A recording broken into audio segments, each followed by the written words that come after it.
সাবুগুলো ভালো করে ধুয়ে নিয়ে আমি একটু বেশি করে জল দিয়ে ভিজিয়ে রেখে দেবো 4 থেকে 5 ঘন্টা। দেখো সাবুগুলো ফুলেই কত বড় বড় হয়ে গেছে আর কি সুন্দর নরম হয়ে গেছে।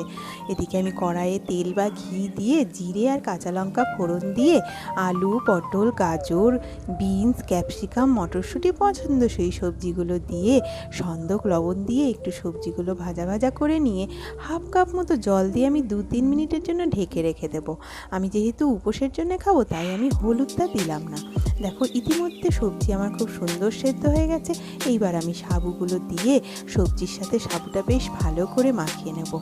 তোমরা যদি চাও এর মধ্যে কাজু, কিশমিশ, বাদাম দিতে পারো। আমি উপোসের দিনে একটু সিম্পল খেতেই পছন্দ করি, তাই আমি ওইসব কিচ্ছু দিলাম না।